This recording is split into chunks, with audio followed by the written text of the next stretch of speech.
جیسے ہم کہتے ہیں کہ اینٹ پر اینٹ رکھتے جائیں گے، دیوار ہم بنائیں گے، سو ایک اس مقدس کی اینٹیں ہم ہیں، اور ہمیں ان اینٹوں کو خدا کی مرضی اور رہنمائی کے مطابق رکھنا ہے۔ بائبل مقدس میں اس طرح سے بیان کیا گیا ہے۔ افسیوں 2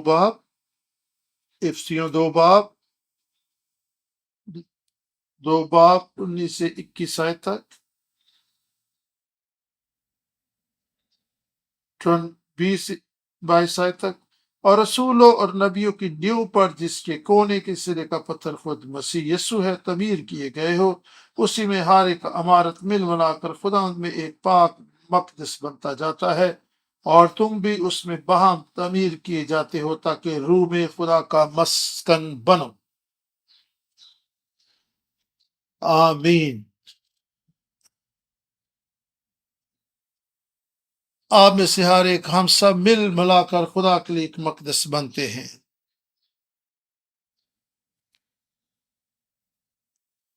اور ہم اپنی مرضی سے اور اپنے طور پہ ہیکل تعمیر نہیں کر سکتے۔ یہ ایک ٹیم ورک ہے، ہمیں مل ملا کر کام کرنا ہے۔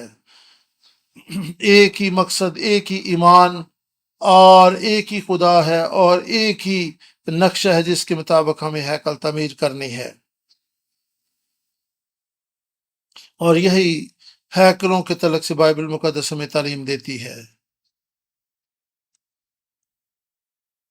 اور پہلا مسکن جو خدا نے اس زمین پر قائم کیا وہ اسرائیل کے درمیان تھا، وہ خیمہ اجتماع تھا، اور کوئی سینہ پر اس تعلق سے ہدایات خدا ان کی طرف سے دی گئیں، اور یہ خدا کے مقدس، خدا کے رہنے کی جگہ تھی، یہ خدا کا مقدس تیار ہونے جا رہا تھا، اور خدا نے، اور یہ ایک طرح سے عہد کے لیے نشانی بھی تھا کہ خدا اپنے لوگوں کے ساتھ رہنے کے لیے عہد باندھ رہا تھا، اور یہ ملاقات کا خیمہ بھی اس کو کہا جاتا ہے۔ وہاں پر خدا اور انسان کی ملاقات بھی ہوتی تھی، اور جب خدا نے آدم اور حوا کو باغ عدن سے نکال دیا تو یہ ملاقات کا سلسلہ ختم ہو گیا، اور اب اسی ملاقات، رفاقت اور گفتگو کا سلسلہ خدا پھر سے بحال کرنے کو تھا۔ اور پہلی بات کہ وہ نقشہ اور وہ سارا لے آؤٹ دیا گیا جس کے مطابق اس خیمہ اجتماع کو کھڑا کیا جانا تھا، اور خدا نے جو نقشہ بتایا تھا اس کے مطابق بنانا تھا۔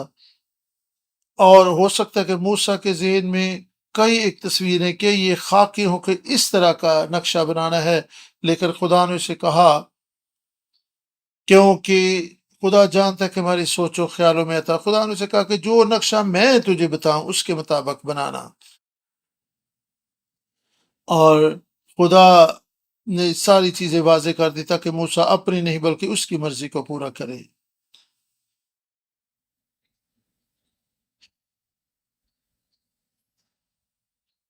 آپ اس کتاب میں بھی دیکھ سکتے ہیں کہ یہ ایک پلاٹ نظر آ رہا ہے، اور اس میں خدا نے بتایا تھا، یہ لمبائی چوڑائی بھی خدا کی طرف سے ہی بتائی گئی تھی کہ کتنی لمبائی چوڑائی ہو اور کون سی چیز کتنے سائز کی بنائی جائے۔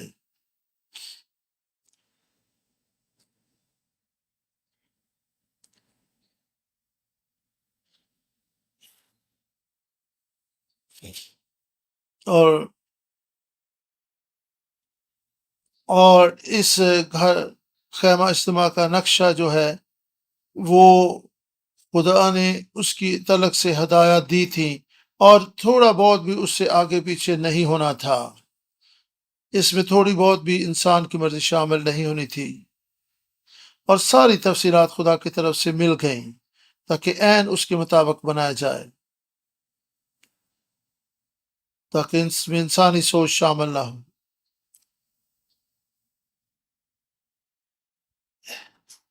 یہ خیمہ اجتماع جو بنایا جانے والا تھا، اور سب سے پہلے یہ بھی ضروری تھا کہ اس کے ارد گرد 4 دیواری یا باڑ ہو، تاکہ کوئی چیز باہر سے اس میں داخل نہ ہو سکے،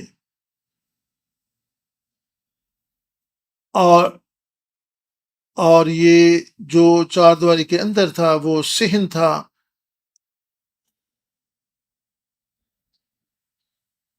بیابان میں وہ خیمہ اجتماع کھڑا کیا گیا، اور بیچ میں اور بنیاد رکھی گئی، اور پھر چار دیواری کو کھڑا کیا گیا، اور باہر دیکھیں کہ باہر ناپاک جگہ تھی، اندر پاک جگہ تھی۔ اس کا مطلب یہ ہے کہ جن لوگوں کو خدا چن لیتا ہے وہ پاک ہوتی ہیں۔ باہر ناپاکی تھی، لیکن وہ جگہ جسے خدا نے چن لیا تھا وہ پاک تھی۔ اور کیوں خدا نے مجھے اور آپ کو اس دنیا سے چن لیا ہے؟ تاکہ ہم اس کے لیے پاک ہوں۔ یہ کتنا بڑا فضل اور شرف ہے کہ ہم اس دنیا سے الگ کر لیے گئے ہیں۔ اور کیوں خدا نے ایک جگہ کے ٹکڑے کو پاک اور دوسرے کو ناپاک قرار دیا؟ یہ کس قدر عجیب بات ہے۔ ہاں، جس چیز کو خدا چن لیتا ہے وہ پاک ٹھہرتی ہے، اور یہ خدا ہی کی طرف سے چنا ہوتا ہے، تاکہ کوئی فخر نہ کرے کہ یہ میری طرف سے ہے، میں پاک ہوں، میں چن لیا گیا ہوں۔ اس میں کوئی فخر کرنے والی بات نہیں، اور جو چیزیں چن لی جاتی ہیں وہ پاک ٹھہرتی ہیں۔ اور لمبائی اور چڑھائی کے طرف سے خدا نے واضح طور پر بتا دیا تھا کہ اس کی لمبائی اور چڑھائی کتنی ہونی چاہیے۔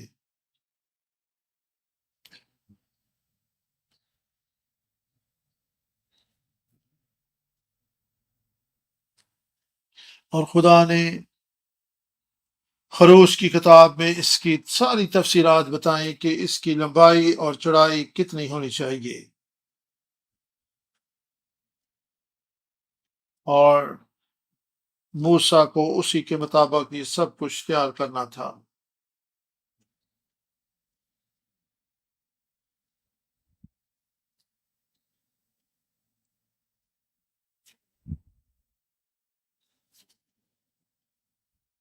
اور پھر اس میں کتنے ستون ہوں گے، یہ سارا کچھ جو ہے خدا نے بتایا تھا۔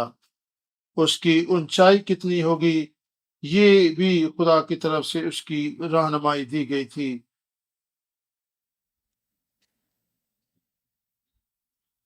اگر آپ خروج کی کتاب کو پڑھیں اور اس کے 26ویں باب سے آنورڈ آپ پڑھیں تو آپ کو ساری تفصیلات ملیں گی، اور پردوں کے تعلق سے آپ کو معلومات ملیں گی کہ پردوں کی لمبائی چوڑائی حتیٰ کہ ان کا رنگ، یہ سارا کچھ بتا دیا گیا تھا، اور خدا نے کہا تھا کہ یہ سب کچھ چیزیں جو ہے اس کی مرضی اور ہدایت کے مطابق ہی تیار کی جائیں، اور وہ ساری چیزیں خدا کے گھر کے لیے مخصوص کی گئیں۔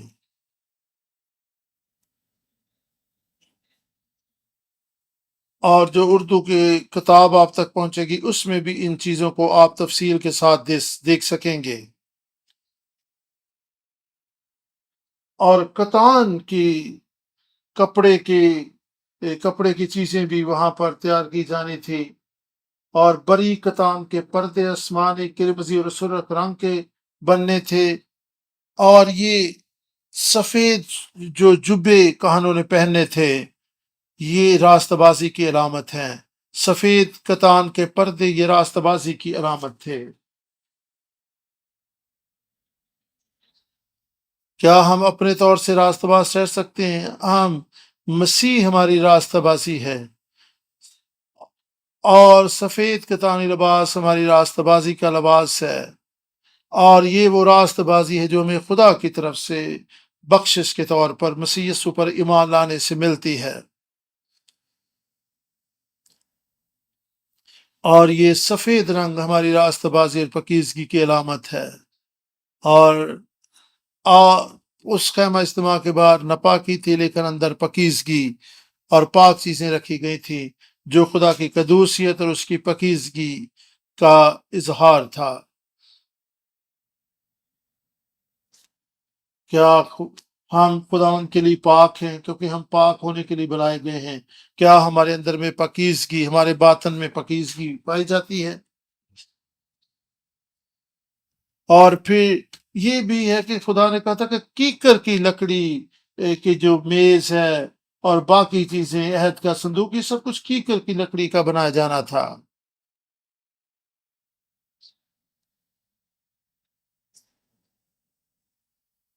آپ بیابان میں کیکر کے درختوں کو دیکھ سکتے ہیں، یہ بہت قادور درخت ہوتے ہیں اور یہ مضبوط لڑکی ہوتی ہے۔ اور کیکر کی لکڑی کئی دفعہ ٹیڑھی بھی ہوتی ہے، قادور ہوتی ہے، کیونکہ بیابانوں میں پانی موجود نہیں ہوتا اور اس کی شاخیں ٹیڑھی مٹیڑھی ہوتی ہیں، کیونکہ اس بیابان کا موسم اور پانی کی کمی کے سبب سے درخت کی لکڑی بہت سوکھی ہوتی ہے۔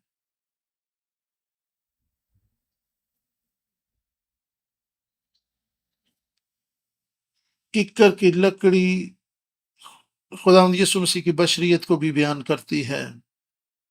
یسایہ 53 آیت میں 53 باب کی دوسری آیت کو ہم پڑھیں گے۔ یسایہ 53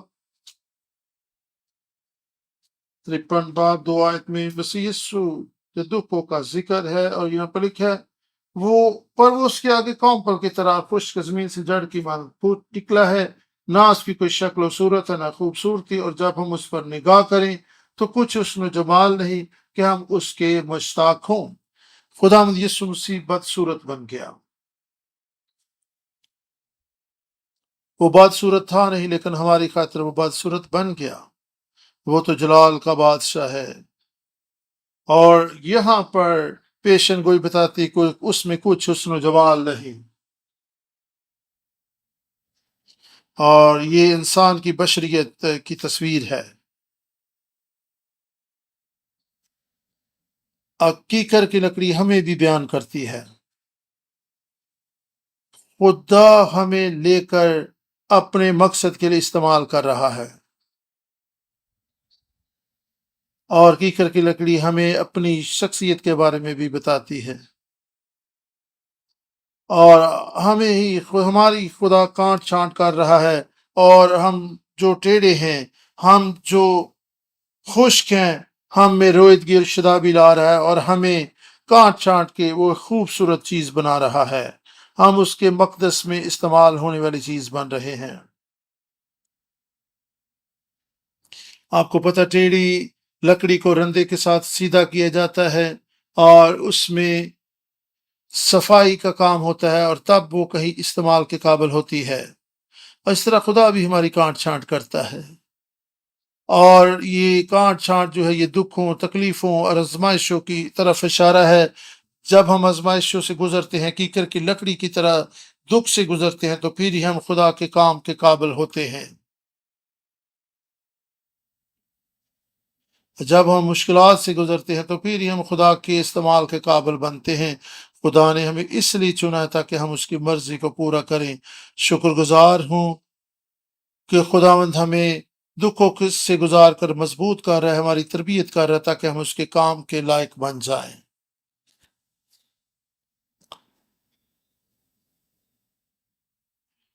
ہمیں خدا کے مقدس میں استعمال ہونے والی لکڑی بننا ہے۔ بہت ضروری ہے کہ ہم تربیت اور تعلیم کے پروسیس سے گزریں، ہماری کانٹ چھانٹ ہو۔ مکاشفہ 3:12 کو ہم پڑھیں گے۔ مکاشفہ 3:12 خدا کے کلام میں اس طرح سے لکھا ہے، خدا کے کلام میں لکھا ہے، جو غالب آئے میں اسے اپنے خدا کے مقدس میں ایک ستون بناؤں گا، وہ پھر کبھی باہر نہ نکلے گا، اور میں اپنے خدا کا نام اور اپنے خدا کے شہر یعنی اس نے یروشلم کا نام جو میرے خدا کے پاس ہے، آسمان سے اترنے والا ہے، اور اپنا نیا نام اس پر لکھوں گا۔ اگر آپ غالب آئیں گے تو خدا آپ کو اپنی ہیکل میں ایک ستون بنائے گا جس پر ایک نیا نام لکھا ہوگا۔ آمین۔ میری دعا ہے کہ آپ اس کلام کو قبول کریں تربیت پذیر ہوں، آپ کی کانٹ چھانٹ ہو، اور آپ خدا کے مقدس میں ستون بن جائیں اور آپ کو ایک نیا نام دیا جائے۔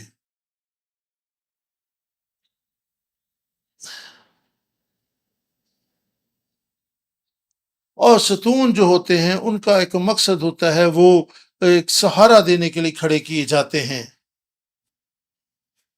ستون جو ہیں وہ سہارا دینے کے لیے کھڑے کیے جاتے ہیں، ان کا ایک مقصد ہوتا ہے۔ آپ بھی ایک ستون کی مانند ہیں، خدا نے آپ کو اپنے مقدس میں ایک ستون ہونے کے لیے چن لیا ہے، تو کیا آپ کا کوئی مقصد ہے؟ کیا آپ اپنے مقصد کو پہچانتے ہیں؟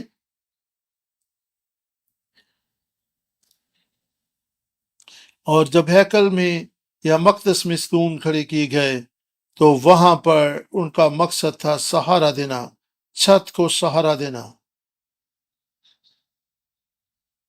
اور یہ بنیاد کا کام بھی، ستون جو ہوتے ہیں وہ بنیاد کا کام بھی کرتے ہیں۔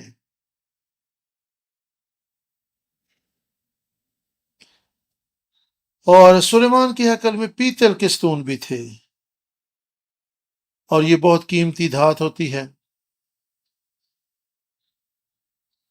اور پیتل جو ہیں یہ بھی مسیح یسوع کے آنے والے دکھوں اور مشکلات کا ذکر کرتا ہے۔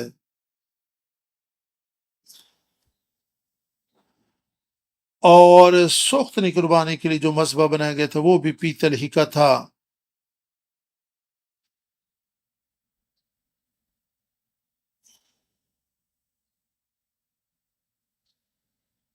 اور پیتل مسیح کے دکھوں کی تصویر کشی کرتا ہے، اور مسیح یسوع دکھوں سے گزر کر ہی ہمارے لیے کفارہ بخش موت موا اور ہمارا سردار قاہر بن گیا۔ ہم اپنی راست بازی سے نہیں بچائے جاتے، بلکہ مسیح یسوع کی موت اور مسیح یسوع کے مردوں میں سے جی اٹھنے کے سبب سے ہم نجات پاتے ہیں۔ اور ضرور ہے کہ ہم مسیح کے دکھوں میں شریک ہوں اور اس میراث کو حاصل کریں، نجات کی میراث کو جو مسیح یسوع میں ہمیں ملتی ہے۔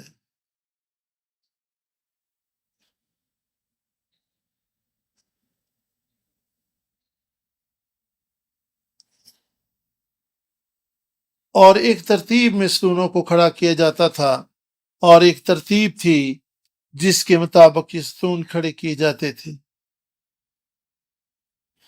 اور جب خیمے لگائے جاتے تھے، تو جب زمین میں خیمے لگائے جاتے تھے تو کیل جو ٹھوکے جاتے تھے، میخیں جو ٹھوکی جاتی تھی، ان کا بھی اپنا ایک مقام اور جگہ ہوتی تھی۔ اس طرح خیمہ اجتماع کے ستون بھی ترتیب سے تھے۔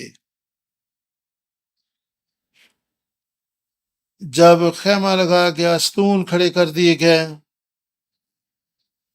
اور یہ سب کچھ جب ترتیب سے رکھ دیا گیا،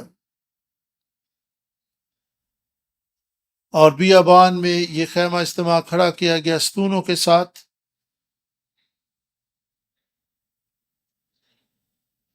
اور جب خیمہ لگایا گیا تو میخیں بھی ٹھوکی گئیں۔ اور یہ چھوٹی سی میخ جو ہے یہ کس قدر اہمیت کی حامل ہے، اس کے بغیر خیمہ کھڑا نہیں ہو سکتا۔ اور ارد گرد جو خیمہ کی دیوار تھی وہ ان میخوں کے سہارے کھڑی تھی۔ چھوٹی اور غیر اہم ایسی میخ جو زمین میں دھس جاتی اور نظر بھی نہیں آتی تھی، لیکن اس کی بڑی اہمیت ہے۔ بظاہر یہ غیر اہم نظر آتی ہے، لیکن یہ بڑی اہمیت کی حامل ہے۔ میخ ایک طرح کی طاقت کو بیان کرتی ہے۔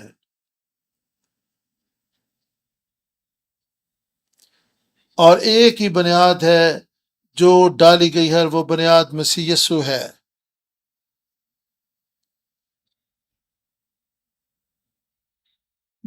یسوع اس دنیا میں غیر اہم شخصیت کے طور پر رہا، لوگوں نے اس کو معمولی سمجھا، لیکن وہی دنیا کو نہ نظر آنے والی ہستی ہماری بنیاد ہے۔ اور یہ عہد یسوع عہد کی تکمیل تھا جو اس دنیا میں آیا، لیکن لوگ اس کو پہچان نہ سکے۔ ہم یسوع کے ساتھ ایک رشتے میں جڑتے ہیں تو ہم بھی ایک مضبوط میخ کی مانند بن جاتے ہیں، جسے دنیا نہیں پہچانتی، لیکن ہماری بڑی اہمیت ہے۔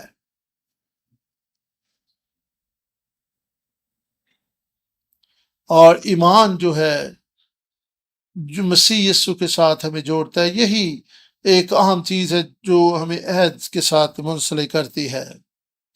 اگر یسوع مسیح پر ایمان رکھتے ہیں تو خدا کا وعدہ کہ میں تمہارے ساتھ ہوں گا، عہد اور وعدہ جو خدا نے ہم سے کیا، وعدہ سے اس کو قبول کرتے ہیں، اور یہی عہد ہمیں مسیح یسوع کے ساتھ ایک کرتا ہے۔ یہ عہد ہے جو ہمیں خدا کے ساتھ ایک کرتا ہے۔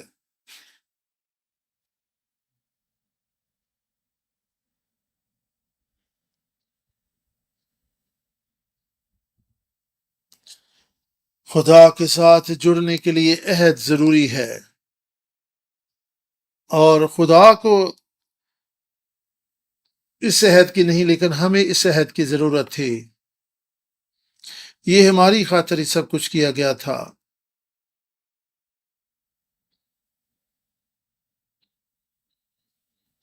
یہ پلر جو ترتیب سے ہیکل میں یا خیمہ اجتماع میں کھڑے کیے گئے تھے، یہ اس نقشے کے مطابق تھی جو خدا نے موسیٰ کو دکھایا تھا، اور یہ ستون طاقت اور مضبوطی کے لیے تھے۔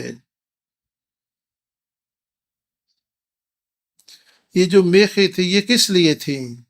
کیونکہ جب پردے لٹکائے جاتے تھے تو پھر حکوں کی بھی ضرورت پڑتی تھی۔ پردے جو لٹکائے جاتے تھے ان کے لیے ہکس کی بھی ضرورت تھی،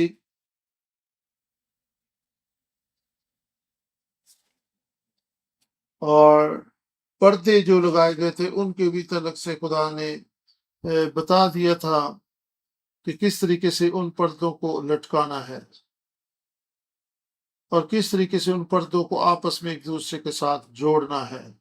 تکمے بنائے گئے تھے، گھنڈیاں بنائی گئی تھی تاکہ پردے لٹکائے جائیں اور ایک دوسرے کے ساتھ جوڑے جا سکیں۔ اس دور میں چاندی کی یہ چیزیں بنائی گئیں، اور یہ اس دور میں بڑی قیمتی دھات تھی، اور یہ کرنسی کے طور پر بھی استعمال ہوتی تھی۔ اور جب لوگ اپنا فدیہ دیتے تھے تو چاندی کی مشکال بھی پیش کیے جاتے تھے۔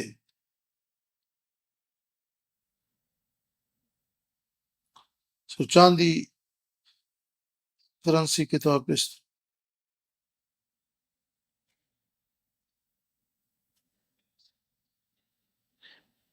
اور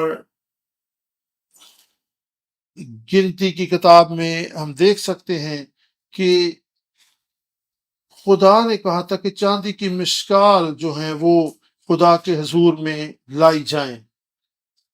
جب لوگ اپنا فدیہ یا ہدیہ جات خدا کے حضور میں لائیں تو خدا نے کہا تھا کہ وہ چاندی کی مشکال اپنے خدا کے حضور میں لے کر آئیں، اور کفارے کے لیے جو ہدیہ دیا جاتا تھا اس میں بھی چاندی کی مشکال پیش کیے جاتے تھے۔ گنتی کی کتاب میں آپ ان چیزوں کو دیکھ سکتے ہیں۔ اور پھر چاندی کے اندر سنگے بھی بنائے جاتے تھے۔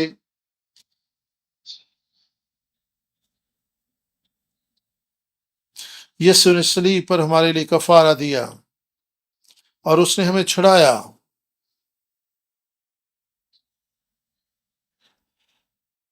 اور مسیح یسوع نے کفارہ بخش موت ہمارے لیے برداشت کی۔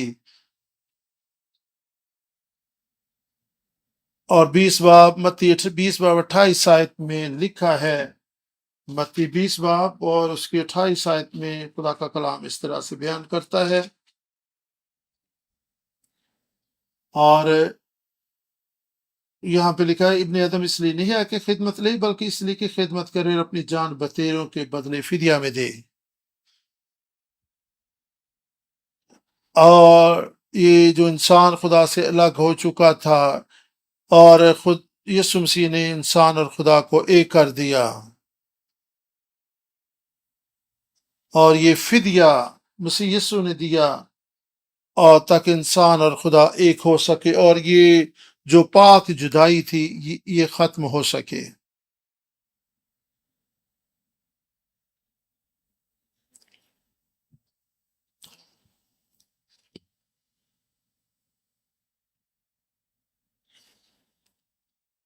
اور یسوع مسیح کی کفارہ بخش موت کے وسیلہ سے ہمارا فدیہ دے دیا گیا تاکہ انسان اور بیچ میں خدا کے بیچ میں پڑی جدائی ختم ہو سکے،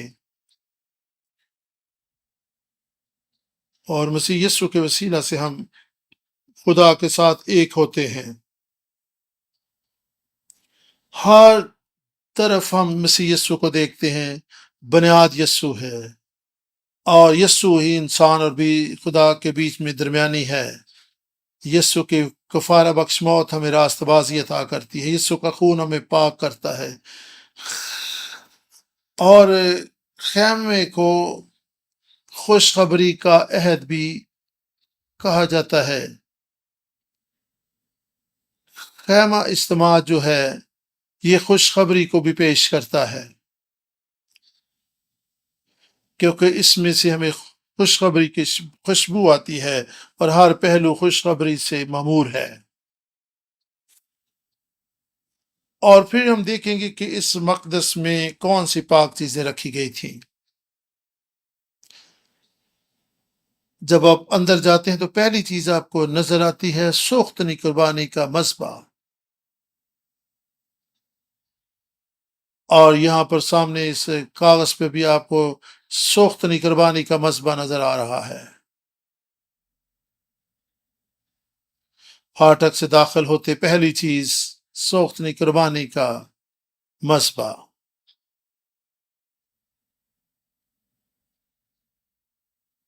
کیا اس میں کوئی عجیب بات نظر آتی کہ سب سے پہلے سوختنی قربانی؟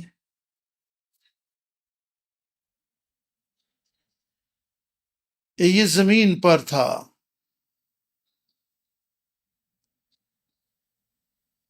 بنیاد زمین پر تھی اور مذبح اوپر تھا،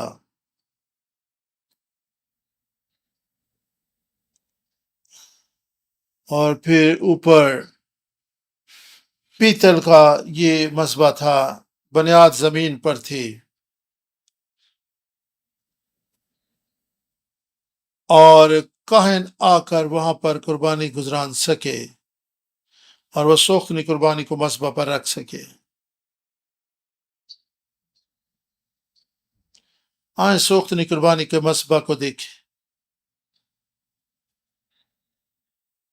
اور اس کی لمبائی چڑھائی کا بائبل مقدس میں ذکر ہے، 5 ہاتھ اس کی چڑھائی تھی اور 5 ہاتھ اس کی چڑھائی تھی، اور تقریباً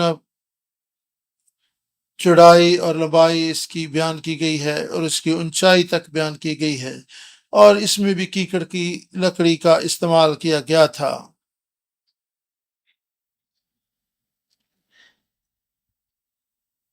اور کیکر کی لکڑی تھی اور اس کے اوپر پیتل منڈا گیا تھا، اور اس طرح سوختنی قربانی کا مذبح بنایا گیا تھا۔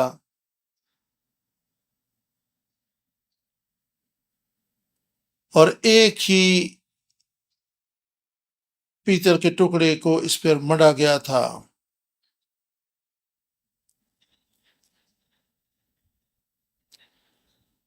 اور یہ خدا کی طرف سے سوختنی قربانی کا مذبح تھا، اور خدا نے کہا کہ مذبح پر آگ ہمیشہ جلتی رہے، ہمیشہ آگ پر مذبح پر آگ جلتی رہنی تھا، اور یہ کاہن کی ذمہ داری تھی کہ وہ آگ کو جلا کر رکھے۔ ہماری کلیسیوں میں بھی آگ جلتی رہنی چاہیے،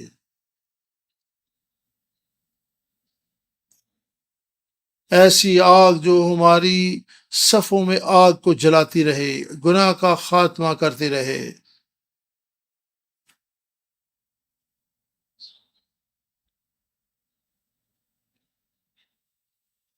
کیکر کی لکڑی اس پر پیتل منڈا ہوا تھا، اور یوں یہ مذبح تیار کیا گیا تھا جس پر سوختنی قربانی جلائی جاتی تھی، اور اس سے ظاہر ہوتا ہے کہ ہم کس طرح ہم عدالت سے بچ سکتے ہیں۔ اور اب دیکھیں کہ کیکر کی لکڑی کو اگر آگ میں پھینکا جائے تو وہ جل جائے گی، لیکن چونکہ پیتل اس پر منڈا گیا تھا اس لیے وہ جل نہیں سکتی تھی، ہم بھی اگر عدالت کا سامنا کریں تو جل جائیں، بھسم ہو جائیں، لیکن یسوع مسیح نے ہمیں ڈھانپ رکھا ہے، اس کے دکھوں کے وسیلہ سے ہم ڈھانپے گئے ہیں۔ ہاللیلویا! مسیح یسوع نے ہمیں ڈھانپ لیا ہے، ہم عدالت کی آگ سے بچ سکتے ہیں۔ اور دانیل کی کتاب میں صدرک میشک ابدرنجو 3 لوگوں کو آگ میں پھینکا گیا تھا، لیکن وہاں پر کتنے نظر آئے؟ 4۔ یہ سخت نگرانی کا مذبح مسیح یسوع کو پیش کرتا ہے کہ ہم خدا کی عدالت میں جائیں گے تو ہم اکیلے نہیں، مسیح یسوع ہمارے ساتھ ہے، جس طرح وہ آگ کی جلتی بھٹی میں صدرک میشک ابدرنجو کے ساتھ تھا۔ اور مذبح پر ہمیشہ آگ جلتی رہے، اور خدا چاہتا تھا کہ آگ جلتی رہے۔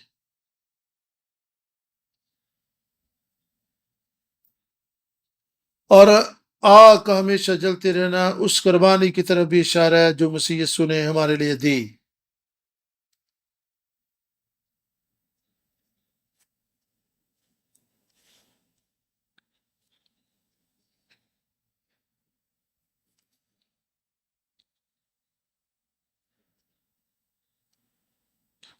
اور مسیح یسوع نے ہمارے گناہوں کو ہم سے دور کر دیا، ڈھانپ لیا ہے، جس طرح بنی اسرائیل کے گناہ اور اس برہ کے خون کے سبب سے دور ہو گئے اور موت ان سے ٹل گئی۔ اس برے کا خون ان کے دروازوں کی دہلیزوں پر لگایا گیا تھا۔ اور قربان کا سخت قربانی کا مذبح مسیح یسوع کے صلیب پر کی گئے کام کو بیان کرتا ہے۔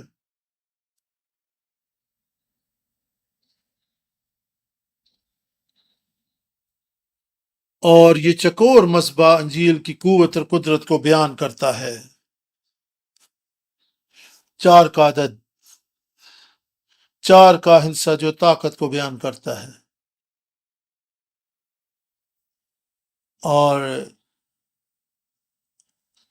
اور سینگ جو ہیں، مذبح کے سینگ، وہ بھی طاقت کو بیان کرتے ہیں۔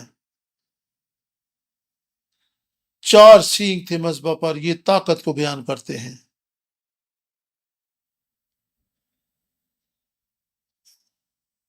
یسوع ہمارے گناہوں کے لیے مر گیا،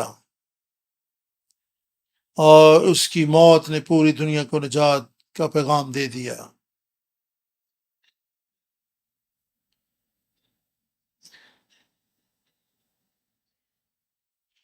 یہ خیمہ اجتماع ایک شامیانے کی طرح تھا، اور یہ ایک چلتا پھرتا خدا کا مقدس یا ہیکل تھی۔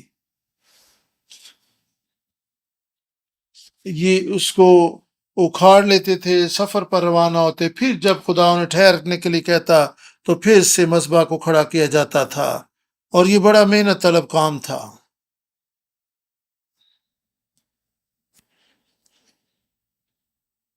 اور جب وہاں سے مذبح کو کھاڑا جاتا تو سوختنی قربانی کے مذبح پر اوپر پرپل کلر کا کپڑا ڈالا جاتا تھا،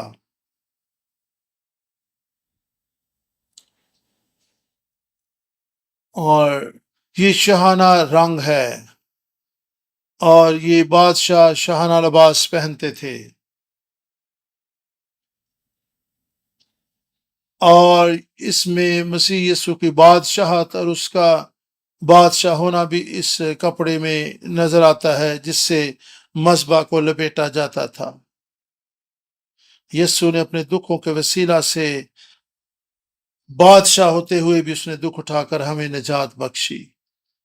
اس نے جان اپنی مرضی سے دی، وہ بادشاہ تھا، کوئی اس کی جان اس کی مرضی کے خلاف نہیں لے سکتا تھا۔